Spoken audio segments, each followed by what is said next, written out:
Les trois runners aident Chrissy, une gamine ainsi que ses parents, à se libérer de Karalenko, un salopard du quartier de l'Inferno qui s'avère dissimuler une partie de ses revenus au Vori. Ils sont à sa porte, prêts à l'influencer. Vous écoutez Jeux d'ombre, le podcast de parties de jeux de rôle dans l'univers Shadowrun, produit par Ombre Portée 2.0.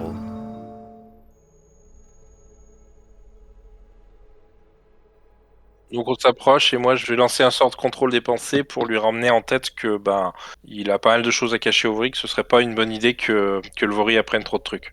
Avant même qu'on arrive, qu'il ait un peu ça. Ça me paraît très bien. Alors vas-y, fais ton jet de dés. Pendant ce temps, je vais vous partager une image avec les flingues alternatifs qu'on trouve à Berlin. Comme ça, vous saurez un peu à quoi ils ressemblent. Il y a une station, autant en profiter. Donc toutes ces armes-là sont fabriquées à Berlin par des usines alternatives ou des trucs un peu semi-légaux. C'est souvent des copies plus ou moins réussies d'autres armes qui existent dans le monde de Shadowrun. Et alors là, vous voyez effectivement que en fait, donc dans la matrice, il n'y en avait que 3 qui portaient des Ares Predator.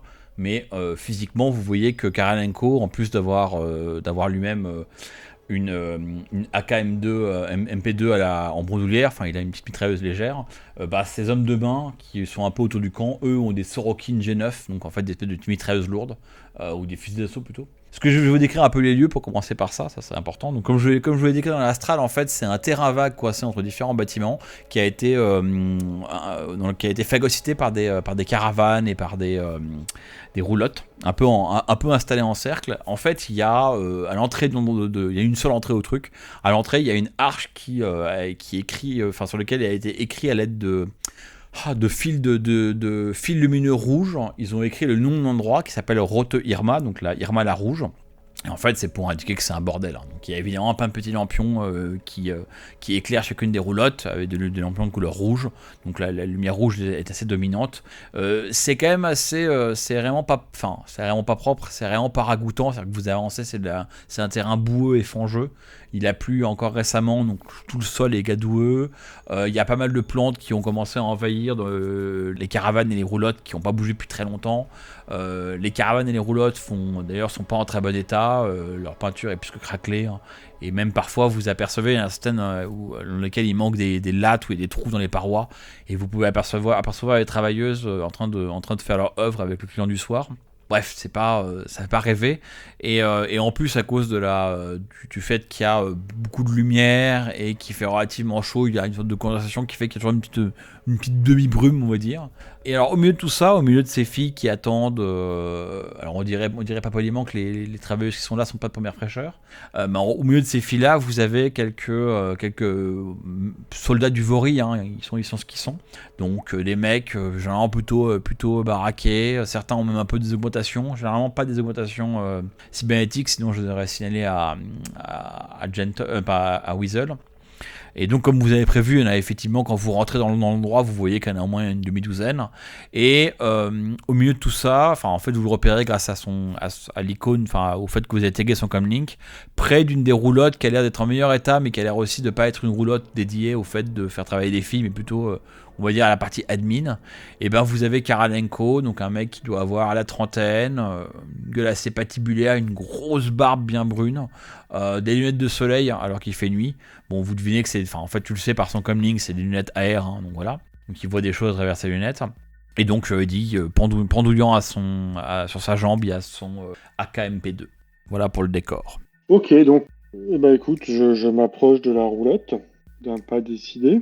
Il y a quelqu'un qui la garde ou comment ça se passe ? Quand t'arrives, il parle avec deux de ses hommes de main. Donc il y a 2 mecs avec des mitrailleuses près de lui. Apparemment, l'un a les mains pleines de sang.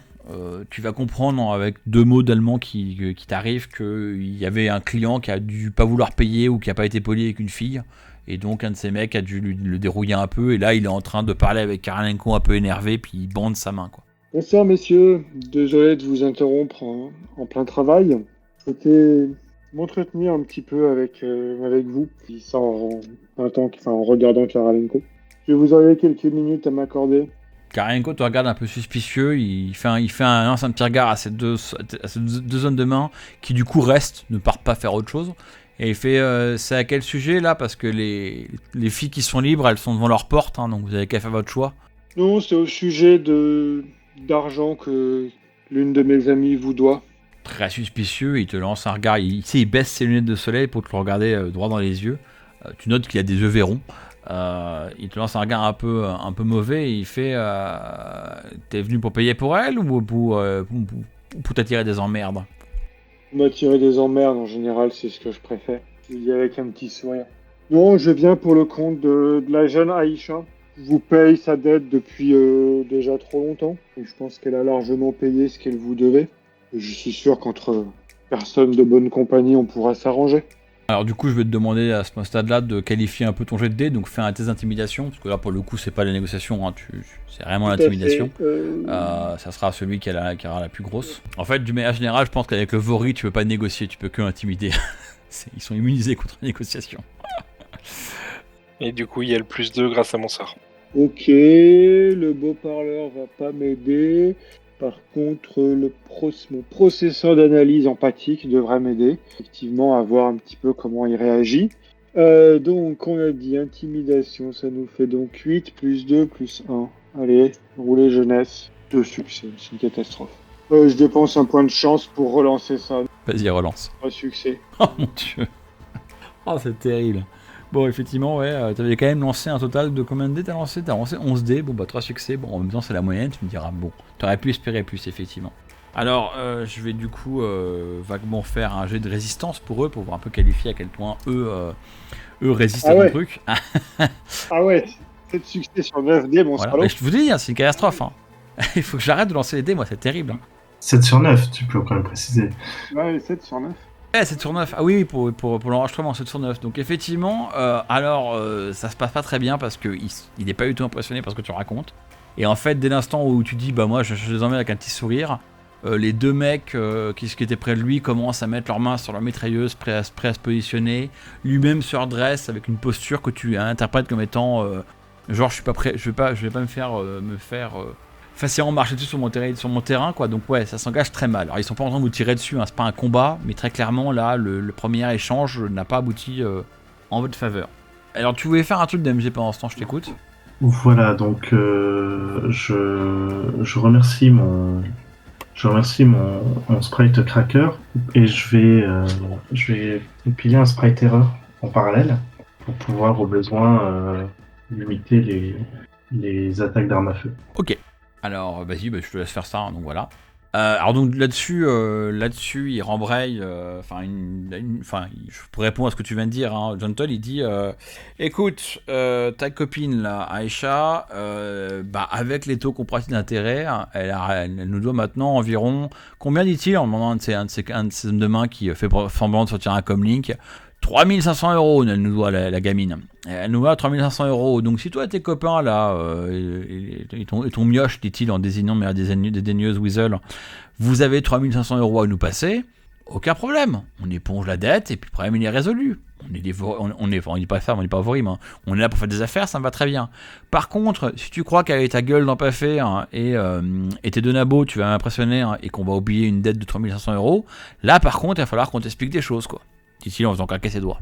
Écoute, je fais un petit peu mine d'être un petit peu intimidé. Je fais sortir mon drone de la voiture pendant ce temps et je le fais se rapprocher, essayant de rester un peu dans les fourrés quand même, pas en pleine vue. Je dis bon, écoutez, effectivement, vous avez de sérieux arguments à faire valoir, qui en montrant les armes qu'ils ont. On me demande juste comment vos chefs au Vori apprécieraient le fait que vous vous armiez dans leur dos avec l'argent que vous leur reversez pas. Pas sûr qu'ils y verraient d'un très bon œil. Alors, là, pour le coup, rebelote, je vais te demander de refaire un test d'intimidation, parce que là, pour le coup, les circonstances ont changé, tu viens de sortir un mot-clé, tu viens de sortir un nouvel élément, on va espérer que les dés soient plus chanceux avec toi ce coup-ci, éventuellement peut-être mettre un point de edge. Plus edge, fini. Mais 4 succès, c'est un petit peu mieux. Un petit peu mieux, ouais. T'avais pas une réplique à caser pour avoir plus 3 ou autre chose? Non. Alors tu peux aussi dépenser un point d'anarchie pour lui coller un dead glitch, mais c'est un peu c'est à double tranchant, quoi. Non, mais je vais parier sur le fait que tu vas pas toujours faire 7 succès avec tes 9 dés. Ouais, je peux faire 8 aussi, tu vois. Alors, 4 succès de mon côté aussi. 4 quand même, hein, tu vois. Donc bon, donc égalité. Donc en fait, ça ne, enfin clairement en termes de négociation, vous arrivez assez vite à ce qu'on appelle un Mexican standoff, quoi. C'est-à-dire qu'il est un peu, ses potes sont un peu en train de te pointer. Lui, il se rend compte que tu sais ça. Il est pas trop à l'aise, mais en même temps, il est confiant d'être en situation de force. Tu lui fais un petit sourire espiègle où il se rend bien compte que, en gros, tu lui fais comprendre que même si ses copains, même s'il se fait cartonner, même si tu te fais cartonner, l'information arrivera au Vori. Donc tu sais, il y a un peu ce côté un peu de Mexican standoff, quoi. En gros, la situation est bloquée. Et il dit bon, allez, on va pas s'énerver, puisque je vois que monsieur est venu préparer et qu'il a pas envie qu'il arrive d'histoire à Aisha, parce que quels que soient les règlements de compte qu'on va avoir maintenant, quel que soit en gros. Pour parler clair, hein, en gros, si vous le butez, lui il dit, quel que soit ce qui va passer maintenant, j'ai des amis qui s'occuperont d'Aisha si jamais il faut. Donc, sous-entendu, on la butera quand même après ma mort. Donc, on va quand même essayer de trouver un terrain d'entente, parce qu'on n'a pas forcément envie de finir dans un bain de sang. Après tout, on est tous là pour prendre du bon temps, dit-il avec un petit sourire. Qui veut espiègle à ses compagnons, mais il a un sourire un peu édenté qui n'a rien de sympathique. Et il dit, écoutez, t'as raison sur quelque chose, Fagodelf, c'est que Aisha, elle vient me voir toutes les semaines pour me filer 3 bouts de nuance, et la semaine d'après elle me reprend la moitié. Bon, c'est pénible, et à mon avis tôt ou tard elle va enfiler une puce de trop, et je ne retrouverai pas mon argent. Donc finalement, solder sa dette, même à une valeur réduite, ça me dérange pas trop, ça fait mon affaire. Si toi et tes copains vous êtes prêts à faire, je sais pas moi, un petit effort, on va dire, allez, 2500 €. Si vous nous versez 2500 €, la dette est épongée et Aisha peut continuer à se défoncer et à finir dans les limbes d'un monde virtuel. Je crois pas qu'on s'est bien compris. Aisha a déjà très largement remboursé sa dette. Je pense qu'on va juste s'arrêter là. Et comme tu le dis, de toute façon, tu sais bien que tu ne reverras pas l'argent. Autant s'épargner du travail à tous et en rester ici. Alors, je pense que ça sera un peu l'ultime jet de négociation pour essayer de clore la discussion. Alors, vu que première passe, ça a raté, la seconde est ex aequo, il va falloir vraiment que tu domines le dernier jet de dés pour remporter la négociation et arriver à faire qu'il accepte sans sortir d'armes à feu d'oublier la dette. Alors, je te laisse faire un dernier jet de dés avec des jets de glitch que tu veux qui peut aider. Si tes compagnons ont des idées, là, c'est un peu... vous sentez que c'est maintenant ou jamais, quoi. Ça va être ça où il va falloir parler avec les armes à feu, quoi. On peut dépenser des points d'anarchie pour l'aider directement ou... Tu peux dépenser un point d'énergie pour lui donner un dé de complication. pas de complication, un dé d'énergie. Avec la limite que ça peut avoir, que s'il fait 6, ça va être cool, mais s'il fait 1, ça va pas être cool. Ouais, mais si, je vais faire ça, parce que de toute façon, là, j'ai rien apporté de plus, donc on va pas lancer les dés à l'infini. Je vais déjà lancer mes 11 dés, et ensuite je vais lancer le dé de... Là, je fais 4 succès, et je lance le dé de glitch. Et ben voilà, j'ai fait un critical glitch, c'est parfait. Oh, c'est chouette. Alors juste pour info, tu pouvais faire 11G1 et ça aurait fait le glitch avec. Ok, alors 4 succès, donc c'est quand même bien réussi, mais effectivement, le dé d'anarchie a parlé, donc t'as une grosse complication. Alors du coup, je vais réfléchir à ça en 2 secondes. Je vais d'abord faire son jet de dé à lui, voir à quel point lui, il se fait ou pas avoir sur ce coup-là. Je vais aussi dépenser de mon côté un point d'anarchie, je vais en profiter pour faire ça, pour voir un peu comment ça se... Donc son jet de complication fait rien à lui, il a fait que 2 succès, donc la bonne nouvelle c'est que effectivement la négociation fonctionne en ta faveur en fait. Alors en fait de manière si je vais faire ça comme ça. En fait, de manière paradoxale, l'un des effets du critical glitch, c'est qu'en fait ton drone a commencé à s'embourber dans un petit buisson et a fait un gros bruit de chenille avec un peu de bouc à gicler, ce qui fait qu'ils l'ont vu. Alors la bonne nouvelle c'est que évidemment t'as quelques mecs qui ont pointé leur flingue avec, mais ils ont quand même vu qu'il y avait un drone quoi. Et alors ton drone il est quand même un peu armé dans mes souvenirs, non? Un peu, sauf erreur de ma part, je suis en train d'essayer de me déplacer pour pas te dire une connerie. Il a un fusil d'assaut. Je vais te dire une connerie, c'est pas une mitrailleuse, c'est juste un fusil d'assaut. Enfin juste quoi, entre guillemets. Voilà, juste quoi, enfin juste un fusil d'assaut c'est quand même une arme, voilà, donc il se dit, puis il voit quand même qu'il y a un drone, hein, donc c'est pas, enfin le drone vaut largement plus que la dette de Aisha, donc déjà ça montre qu'il y a un peu plus d'argent derrière ça, que c'est pas un elfe avec un joli costume qui vient négocier quoi, c'est quand même un peu plus d'armement, donc ça joue en ta faveur. Par contre effectivement la conséquence c'est qu'ils ont repéré le truc, donc en fait ils commencent tous à braquer leur flingue en direction du drone, mais lui lève la main et dit Ok, nous n'avons pas. Clairement, monsieur est venu avec de l'artillerie lourde, donc on va pas commencer à faire un concours de flingues. C'est pas vraiment comme ça que je voudrais faire affaire. Il fait un sourire un peu mauvais, il fait écoute, t'as raison, 3000 €, c'est une belle dette, mais je reverrai jamais mon pognon. Aisha, de toute façon, elle va finir dans le fond du trottoir d'ici. Elle finira mort dans le trottoir d'ici quelques semaines, donc voilà, c'est pas une bonne affaire. Alors vous remarquez, parce qu'il insiste beaucoup là-dessus, que contrairement à ce qu'on vous a dit, il n'a pas l'air d'avoir des projets de mettre Aisha sur le trottoir. Hein. Il a l'air de penser qu'elle est déjà morte, ou qu'elle finira par y rester. Donc je vais être prêt à faire un petit geste. Je vais être prêt à dire ok, on va oublier la dette de Aisha. Par contre, il faut quand même que je me retrouve là-dedans, parce que mine de rien, j'ai récupéré mon argent, mais j'ai pas réellement gagné grand-chose de les poter de la thune, et je suis pas là pour faire dans le social. Et comme vous m'avez l'air d'être une joyeuse équipe de runners, hein, pour vous dire ce qui est, écoutez, 3000 €, c'est un paiement décent pour une run. Peut-être qu'on peut tirer de tout ça que j'oublie la dette de Aisha, et puis quand j'ai besoin d'une équipe de runners, vous viendrez faire un taf pour moi gratos. C'est la conséquence du critical glitch. Je comprends l'idée. Vous imaginez bien que je vais pas prêt à vous signer un chèque en blanc. Mais ouais, si vous avez du boulot, vous pourrez nous appeler. On verra en fonction du boulot dans quelles conditions on peut faire ça pour vous. À la bonne heure. Puis il a un grand sourire édentaire qui n'inspire rien de bon. Le sourire qui te donne un peu des frissons dans le doigt. Mais bon, apparemment il dit ok, très bien. Donc Aisha, dette est finie, épongée. On va pas... on oublie. Par contre, vous m'en devez une quoi. Puis là il sort son comlink pour prendre votre numéro de téléphone. Et puis j'aurais dit ouais, alors ton nom c'est Gentle, etc. Où je peux te trouver, etc. Enfin bref, vous avez une petite discussion pour que tu disparaisses pas avec tes copains dans les ombres immédiatement quoi. J'envoie juste un petit message à DMG là pour voir s'il peut me créer un numéro de comlink vite fait là qui renvoie sur le mien pour que je réponde mais sans lui filer mon vrai numéro.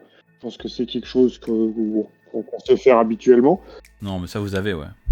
Oui, tu lui files pas un vrai numéro, mais en gros, il te demande des trucs à base de ok, alors tu t'appelles Gentle, qu'est-ce que t'as fait un peu comme où je peux connaître, tu connais un peu qui, enfin il prend plusieurs moyens pour un peu pouvoir te retrouver quoi, pas juste tu lui files un faux numéro puis tu disparais. Et bon, de toute manière, il sait que vous êtes pour l'instant dans le Caligari Kids parce que vous êtes venu faire un peu du bis par rapport au Caligari Kids quoi. C'est ça. Bon, c'est pas aussi bien que ce que j'aurais espéré. Ouais, je voulais juste dire mécaniquement en fait, il se renseigne assez sur vous pour pouvoir en fait vous pourrir votre réputation si vous tenez pas parole quoi. En gros c'est ça, pour pouvoir dire ouais, Gentle l'elfe avec ses deux copains nabos, ils m'ont dit qu'ils l'ont jamais fait, enfin etc. Alors évidemment, hein, c'est comme on va faire dans le cliché, hein, c'est des vorides, donc vous scellez le pacte avec un verre de vodka bien tassé qui sort de leur truc. C'est pas pour les enfants. Non, c'est pas pour les enfants, non, effectivement. Donc c'est pas pour Wiesel. J'en prends pas, y a pas de souci. On voit la séquence un peu en montage quand Gentle doit boire le verre de vodka avec lui, puis on voit Weasel au niveau de la table, c'est avec ses yeux qui deviennent tout gros quand tu regardes à travers le verre quoi. Puis la caméra remonte pour montrer Gentle qui boit cul sec et qui effectivement va un peu cracher ce poumon, hein, c'est violent. Mais bon, admettons que vous n'avez rien à faire de plus avec les Voris, ça vous amène dans la fin de l'après-midi. Et vous pouvez très bien retourner un peu doucement dans vos pénates ou faire autre chose. Bon, par contre, il y a quand même un truc qui me chiffonne un petit peu. C'est que, bon, outre le fait que ça s'est pas passé comme j'espérais, l'autre, il nous a un peu entubé quand même à nous expliquer qu'il voulait la mettre sur le trottoir. Mork, c'est ça ? Faut y discuter avec Mork. Que c'est vrai que rendre service, c'est bien. Rendre service pour des propos fallacieux, c'est pas top. Effectivement, j'ai pas pensé à lancer ma détection de vérité, mais c'est vrai que ça avait pas l'air de trop lui heurter l'esprit. Je vois pas pourquoi il nous l'aurait caché quoi. Surtout que là, il a inventé des prétextes. Qu'est-ce qu'on fait De toute façon, moi je préfère pas rester dans ce quartier. Ouais, juste pour savoir, on est loin le truc là, l'enfer qui était à côté là, le bâtiment un peu bizarre. Le Das Himmel. Das Himmel, ouais. Donc le paradis. En fait la carte de mon échelle, hein, c'est à environ 200 mètres en fait. Et vu comme c'est haut, en fait, on le voit. Oh oui, complètement, ouais. C'est littéralement une archéologie sur plateforme en fait. Donc vous avez une plateforme avec dessus l'archéologie, enfin les restes de l'archéologie. Ouais, donc du coup, Weasel. Je vais faire un détour, toujours fidèle à ma curiosité. Je vais faire un détour pour voir un petit peu ce bâtiment, voir s'il est barricadé, s'il y a des entrées, s'il y a des gens qui font des allées-venues. Éventuellement, j'avais vu que je pouvais pas rentrer, que les murs étaient protégés contre les formes astrales, on va dire. Donc du coup, faire un tour des lieux et selon comment mes compagnons me retiennent ou pas, envisager de rentrer dedans ou pas, quoi. Bon, j'assume que vous êtes d'accord pour faire ça. Donc vous quittez sur le plan, vous quittez la zone L, hein, vous remontez la Telstrasse plutôt qu'aller prendre la Herzstrasse en direction du quartier. Vous allez vers le nord, vous arrivez dans la Spiekermannstrasse, là où il y a donc effectivement le Das Himmel qui apparaît de manière assez massive devant vos yeux.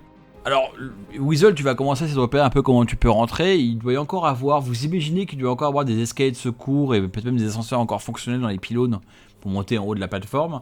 Par contre, vous DMG et Gentle, ça vous paraît très apparent quand vous passez devant que c'est un territoire contrôlé. C'est-à-dire qu'en fait, il y a quand même... c'est pas un truc à l'abandon où vous pourriez vous glisser là de rien. Vous avez l'impression quand même que, comme par hasard, la porte d'entrée est proche de la rue, du pylône proche de la rue, elle est complètement fermée, bétonnée, elle a été condamnée. À l'inverse, vous apercevez le côté beaucoup plus à l'abri du regard de la rue, une porte d'entrée qui a l'air ouverte, mais il y a clairement quelques individus qui sont devant un peu pour monter la garde. Vous avez l'impression que le Das Himmel, c'est certes une ancienne archéologie entre guillemets à l'abandon, mais que le lieu n'est pas abandonné. Il y a quand même des gardes à l'entrée, il y a des gens, c'est vraiment... c'est pas un truc hermétique que personne peut aller dedans, quoi. C'est juste qu'il est gardé et qu'il y a... je savais déjà, je crois que c'était Goth qui était dedans ou un truc. Apparemment, c'est le territoire d'un mec qui se fait appeler Dieu, donc Goth en allemand. Donc du coup, après vous faites votre tour, vous reprenez la Prenzlauer Promenade pour revenir en direction de votre lieu de résidence, hein, ce que je crois que je l'avais décrit comme étant la Pointe Blanche, la Weisspitze. Et donc c'est là où on trouve le Joli Roger, qui est le bar où vous avez été le premier soir, on retrouve le café Max Steiner, on trouve le label de musique au deuxième étage, le musée du Planck au premier étage, et au troisième étage votre Planck. Votre bloc temporaire. Et donc quand vous arrivez de nouveau devant le Jolly Rogers, on peut dire que maintenant la journée arrive à sa fin, il doit être sur 7h30, 8h. Donc le café a fermé et le bar lui a ouvert. Et il y a pas mal de musique qui sort. Et alors c'est là que vous avez rencontré Gmork, donc j'imagine que naturellement c'est là que vous allez le chercher à nouveau. Comme il fait relativement doux aujourd'hui par rapport à hier où il pleuvait, les gens sont un peu en terrasse, donc sous le haut vent métallique. Qui sert un peu qui peut être abattu pour servir de défense, qui là est redressé sous le vent métallique. Il y a plusieurs personnes. Vous voyez notamment, je crois que c'est un nain dans mes souvenirs, si je ne me trompe pas. Donc un nain un peu rouquin avec une barbiche et un air un peu mal rasé, qui rigole un peu grassement quand vous arrivez. Alors pour ceux qui ont joué aux jeux vidéo Dragonfall, vous reconnaîtrez Blitz. Alors Blitz, un peu vieilli, hein, forcément, on est 20 ans plus tard, hein, donc il est beaucoup moins en forme. Et donc là, il est en terrasse en train de fumer sa cigarette, en crachant un peu ses poumons parce qu'il se marre bien d'une blague qu'il a bien fait rigoler. Devant lui se tient, je ne me trompe pas, un autre petit nain que vous avez croisé, je crois que vous l'avez croisé, c'est le nain qui est votre voisin, c'est Roddy. Oui, vous l'avez croisé ce matin. Avec qui il semble papoter et se marrait bien, assez fort. Et le troisième larron qui a l'air un peu tout vexouillé parce que la blague qui les fait rire tous les deux est probablement une blague sur lui. C'est un elfe avec un air un peu ahuri, et alors surtout un elfe qui vieillit mal, hein, le mec. Normalement les elfes ça vieillit plutôt bien. Lui, on a bien l'impression qu'il a l'âge qu'il doit avoir. Donc cet elfe-là, avec un air un peu, avec des plus grandes cernes et avec un visage couvert de rides, ce qui est assez paradoxal pour un elfe. Normalement, ça vieillit mieux que ça, mais bon, voilà, lui, il a été tiré. Donc eux sont en terrasse et ils se marrent bien, ils sont en train de papoter leur truc. Vous cherchez un peu de regard Gmork sans le voir. À l'intérieur de Jolly Roger, vous avez effectivement le barman, le grand troll élancé qui parle doucement. Et puis quelques autres personnages que je ne vais pas vous décrire parce qu'on ne va pas vous décrire tous les gens du quartier à chaque fois. Donc voilà, qu'est-ce que vous faites ? Moi déjà, juste avant de rentrer, vu qu'on s'apprête à discuter a priori avec Gwark, je vais lancer un sort de détection de la véracité. Ah oui, il est pas là. Donc du coup, dans l'histoire, ça va changer la donne, puisque vu que Gmork est pas là, j'ai pas de cible sur quelle lancer, donc... Et est-ce que je reconnais le nain là Roux comme étant un rigueur ou pas? C'est une bonne question. Il me semble que c'était un decker rigueur dans... Ah, c'est un decker rigueur. T'es sûr que c'était un nain? J'avais pas le souvenir que c'était un nain, moi. Je peux me tromper. semblait que c'était un humain. Je crois que c'est un humain. Je crois que c'est juste un humain petit. Ouais, c'est sûr, c'était un rigueur. Ouais, c'était un rigueur Decker dans mes souvenirs. Enfin, je sais que quand j'y avais joué, moi je jouais un rigueur et lui je l'utilisais comme Decker du coup. Oui, voilà, c'est un rigueur decker. Alors, en fait, ce que je vais dire, Gentle, c'est que tu dois avoir un mot-clé pour ça. Non, t'as pas entendu parler. Alors, tu sais, je t'avais dit déjà, tu sais qu'il y a un garage dans le quartier de Caligari Kids, il y a un garage de rigueur, enfin, il y a clairement une grosse scène de rigueur. T'as entendu parler notamment, je crois, d'une orque qui s'appelle. Je vais trouver son nom en 2 secondes. Ah bah si, en fait non, t'as entendu parler de Rick déjà, il y a un mec qui s'appelle Rick dans le quartier, et t'as une orque qui s'appelle Freaky apparemment, qui est aussi assez branchée bécane. Par contre, un requin, apparemment tu vas, enfin on va l'appeler Blitz quand vous allez entendre le bar, donc tu sais que ça s'appelle Blitz. Un requin qui s'appellerait Blitz sur la scène du rigging, non. En tout cas pas à ta connaissance, alors que évidemment tu connais bien la scène, quoi. Ok, bon, et bah écoute, je vais discuter un petit peu avec le barman, savoir si... renseigner un peu sur un endroit où je pourrais me trouver des fringues un peu solides, quoi. Et puis, ouais, commencer à faire connaissance. Ouais, voir si je peux trouver des rigueurs aussi par là, s'il y en a dans le bar ce soir. Et puis, commencer à me faire un peu connaître. Alors effectivement, Deddy va te répondre avec sa voix extrêmement lente. Il fait ouais, salut. Des fringues dans le quartier, c'est pas trop le truc. On n'a pas vraiment une boutique pour ça. Maintenant, tu peux toujours jeter un coup d'œil dans les ateliers de la fabrique à pain, de la boîte fabrique. Il y a pas mal de mecs qui bricolent des trucs, qui sont plus ou moins artistes ou autre chose. Peut-être qu'il y en aura un qui aura des fringues. Sinon, généralement, on fait du troc ici. Après, je sais aussi que... comment elle s'appelle, la chaman chat qui est au premier étage? Trop de PNJ, tu de PNJ? Elle s'appelle Kat. C'était 4, tu nous avais dit. Kat, en plus c'était pas le plus dur quoi. Il dit ouais, Kat, elle a toujours si tu veux des blousons en cuir un peu à l'ancienne et que t'aimes bien le style punk, elle a toujours quelques fringues de plus qu'elle peut revendre. Et tu peux faire un deal avec elle. Par contre, pour tout ce qui est rigging, ce soir il y a pas rig, il y a pas Ifriki est pas encore arrivé. Si elle vient, tu peux aller faire un tour il te pointe avec la main, il te montre à gauche en rentrant dans le quartier, vous avez un bâtiment dont le nom allemand en fait signifie l'écurie. Sur le plan, c'est le plan F. C'est le point F, donc c'est la Sleipnirstalle. En gros, c'est une écurie. C'est comme ça que le bâtiment est désigné. Et elle dit ouais, c'est là que Freaky et sa copine opèrent. Freaky et Guéry, deux grosses tarés de voiture. Ok, bah c'est sympa. Et du coup, je bois mon tranquillou et puis je me note d'aller à ces endroits-là le lendemain. Est-ce que tes compagnons veulent faire quelque chose? Bah moi, je vais pas trop aller vers le barman parce que ça me saoule qu'il parle trop lentement. J'ai déjà passé la soirée la veille à devoir attendre ses réponses. J'ai juste que Deddy a une immunité contre Weasel en fait. Je vais aller discuter notamment avec le groupe de nains, vu que enfin non, c'était pas que des nains du coup, un elfe, un nain et un humain. Mais voilà, un peu, j'essaye de me taper un peu l'incruste avec eux, discuter avec eux. Du coup, d'ailleurs, je me demandais, l'elfe en question, il me semble qu'il y était dans le jeu aussi. Ouais, c'est Zach. C'est Zach, c'est ça. Hein. D'ailleurs, c'est pas un elfe d'ailleurs, si je me souviens. Le mec c'est pas un elfe, ouais. Le mec à qui tu vas acheter de la drogue. Et donc effectivement, c'est pour ça qu'il a mal vieilli parce que bon. Voilà, il est non seulement il prend la drogue, mais en plus, voilà. Je suppose que mon personnage ne le sait pas, et ça se voit pas forcément tant que ça. Enfin, après, étant très perceptif, peut-être que je le remarque, j'en sais rien. De toute façon, Weasel je vais détailler un petit peu tout le monde. Ouais. Weasel va quand même remarquer au fur et à mesure qu'il parle avec lui que c'est un elfe qui a l'air bien fatigué, que enfin voilà, c'est l'elfe qui a l'air le plus vieux que tu aies jamais vu de ta vie, donc ça va quand même. Weasel ayant tendance à un peu à prêter attention à tout, ça va forcément le marquer. Alors soit de toute façon, quand tu joues en groupe, ils sont plutôt accueillants. Ouais, je disais donc je vais comme d'hab, je vais les harceler de questions sur tout et rien, mais l'objectif quand même, c'est d'en savoir un peu comme Gentle, de me renseigner un petit peu sur le quartier et notamment sur les endroits où je pourrais trouver de la magie et des focus. Même si je vais aussi beaucoup m'intéresser à tout ce qui pourrait être théorie du complot, tout ce qui pourrait se tramer dans le quartier. Je vais potentiellement même proposer notre aide, hein, même si j'ai pas l'accord des autres, j'en ai rien à faire. Et puis voilà, essayer de discuter, de faire parler de tout de toutes les rumeurs qu'il pourrait y avoir, d'en savoir le plus possible sur le quartier, quoi. Ok. Alors donc déjà tu te rends compte assez vite que Blitz, Zach et Roddy c'est des potes quoi. Ils se connaissent depuis longtemps, ils s'envoient des vannes, ils se connaissent bien. Tu vas comprendre que Blitz est dans le quartier depuis assez longtemps. Il y aura quelques références que vous allez comprendre sur le fait qu'avant il traînait dans le Cross Bazar, mais c'est plus son truc. Hein. Aujourd'hui il est vraiment du quartier. Zach il est un peu à l'image du jeu vidéo, hein. Donc il est un peu planant, très persuadé d'être un elfe alors qu'il n'en est pas un. Voilà. Alors pour ce qui est des ragots sur le quartier, tu vas en apprendre des ragots de discussion, des machins.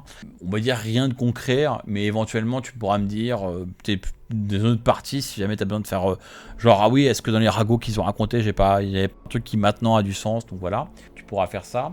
Et alors par contre, tu cherchais, on est bien d'accord, quelqu'un qui pourrait t'aider à trouver en gros un focus, enfin en gros des composants magiques.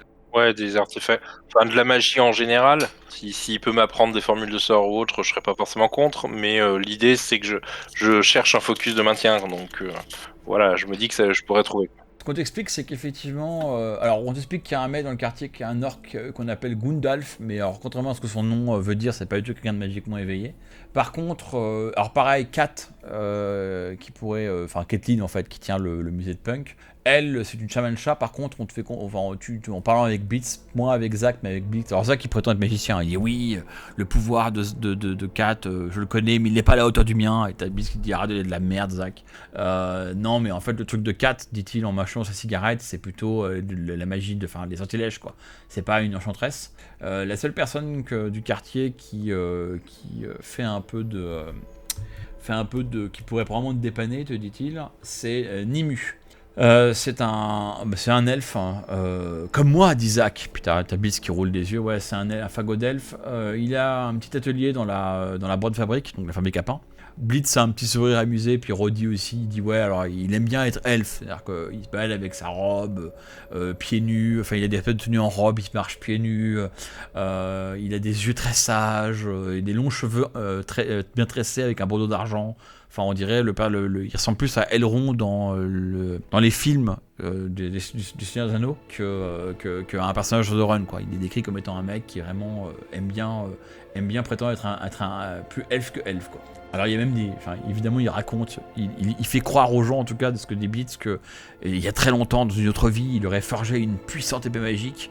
Sous-entendant en gros j'ai forgé Excalibur, quoi. Mais bon après au-delà de ce personnage là, voilà la elfitude, c'est très mal décrit, ouais. Au-delà de ça, Bill se dit bon après ça son matos hein, les blancs que je connais qui pratiquent un peu qui ont le talent comme vous dites chez vous se sont jamais plaints de la qualité de son matériel, quoi. Ok, du coup, a priori dans la fabrique à pain, si j'ai bien compris, il y a pas mal de marchands, c'est ça? Enfin, de marchands, de fournisseurs. C'est plutôt la fabrique à pain, c'est plutôt une sorte de série d'ateliers un peu squattés, hein, et donc t'as un peu de tout et n'importe quoi dedans, ouais, plus ou moins. C'est pas vraiment un marché, hein, mais c'est plutôt un truc où des gens vont squatter, et lui il a son atelier dans la fabrique à pain. Ok, du coup je rigole un petit peu avec eux, j'essaye d'en faire peut-être pas des grands potes parce que ça sera difficile en une soirée, mais qui se souviennent plus ou moins de moi et que voilà, et puis bon, on discute pas mal et comme dit, essayer de connaître toutes les rumeurs du coin, quoi. Comme va conclure Blitz, il va dire de toute manière, il va faire une remarque sur le fait que Weasel est forcément mémorable parce qu'un mec encore plus petit que Roddy, il fallait trouver quand même, dit-il en tapant sur son genou. Là pour le coup ça fait rire Zach et ça vexe à moitié Roddy. Et ça montre bien la teneur de la relation. Alors pendant que tu as fait ça, est-ce que DMG tu voulais parler à quelqu'un, toi? Alors en arrivant, comme Gentle, je vais commencer par aller rincer la gorge suite au breuvage qu'on a eu chez les Russes, hein, parce que on va essayer de prendre un truc un peu plus doux. Et ensuite, je vais plutôt me rapprocher du groupe pour déjà profiter un peu de ce moment de détente. Et moi, je vais plutôt essayer d'en savoir plus sur ce fameux concert de Daemonica qui doit avoir lieu bientôt, peut-être, pas loin, mais qu'on ne sait pas forcément où. Donc je vais essayer de squatter un peu les musicos pour avoir l'information. Alors effectivement, y a pas encore de musiciens, mais il y a des gens qui écoutent, qui traînent près du jukebox et qui écoutent avec intérêt la musique. Donc tu vas un peu papoter avec eux et tu vas essayer de sonder un peu sur le thème de ouais, Daemonica, il y a son label qui est là au-dessus et tout, quand est-ce qu'elle vient, etc. Avec un peu plus de finesse. Et en fait, tu vas remarquer un truc déjà, c'est que maintenant, sans dire qu'on te reconnaît, quand t'arrives, on dit putain c'est qui l'étranger, puis t'as ton pote l'elfe parle tranquillement avec Deddy comme s'ils étaient potes, Weasel discute avec Blitz, tu réalises que vous êtes un peu plus intégré dans le quartier que vous n'étiez hier. Et du coup, les allusions au concert se font un peu plus précises. On te dit ah ouais, elle va passer bientôt. Oh, je pense qu'elle fera ça ici, là, en dessous du bar, dans le club. Donc le club qui s'appelle le Crotz Bizarre. Par contre, je sais pas exactement quand. Et puis on sait pas très bien. Enfin, on dit gentiment. On sait pas très bien qui pourra rentrer ou qui sera prévenu quand elle fera son concert. Et alors, les gens ne sont pas à te dire mais on t'appelle dès qu'on sait. Mais quand même, par rapport à hier, tu sens que les gens ont l'air plus enclins à éventuellement vous dire où est-ce que ça sera quand ça arrivera, quoi. Vous sentez que vous avez fait votre... mine de rien, c'est un petit quartier, donc vous avez déjà fait un peu quelques trucs pour aider les gens. Ce matin, vous avez aidé avec la poudre blanche, vous êtes occupé de Chrissy, et ça a été noté, quoi. Par contre, dans l'instant immédiat, il n'y a pas de Gmork, hein. Vous ne l'avez pas encore évoqué, hein, mais Gmork n'est pas dans le bar, et voilà, il n'est pas là pour l'instant, quoi. Très bien. Est-ce que vous voulez rester dans le bar, continuer à faire des interactions, ou est-ce que vous voulez, je sais pas, aller voir Nimue, ou vous retrouver Gmork, ou aller faire un tour à la boutique de Friki, j'en sais rien. Pardon, au garage de Friki. Ouais, vu qu'on est juste en dessous, moi je ferais presque un tour au musée, puisque si je me souviens bien, il est à l'étage au-dessus. Donc j'en profiterai pour aller saluer Kat et essayer d'en savoir plus. Toujours déjà curieux de voir quel musée c'est et ce qu'il y a dedans. Et puis pareil, discuter avec elle, faire connaissance, savoir si elle a des infos, des rumeurs, des trucs magiques qui pourraient se passer dans le coin, aller voir. Peut-être aussi l'interroger sur le paradis. Ouais, on va faire ça en roleplay. Par contre, ma question c'est est-ce que du coup tu viens avec Gentle, puisque en fait le musée c'est un peu un endroit où tu pourrais vraiment trouver des fringues. Je sais pas si tu vas accompagner du coup. Ouais, moi je voulais y aller. Alors juste éventuellement, est-ce que tu veux faire autre chose DMG ou est-ce que tu viens avec eux comme ça du coup vous êtes tous au même endroit au même moment pour des simplicités de jeu? Je vais pas rester tout seul, c'est un quest que les gens viennent me parler. Donc, et puis ça peut être intéressant d'aller voir ce musée. Ok. Vous avez écouté Jeux d'ombre, un podcast produit par Ombre Portée 2.0. Retrouvez-nous sur shadowrun-jdr.fr. À bientôt, les chummers.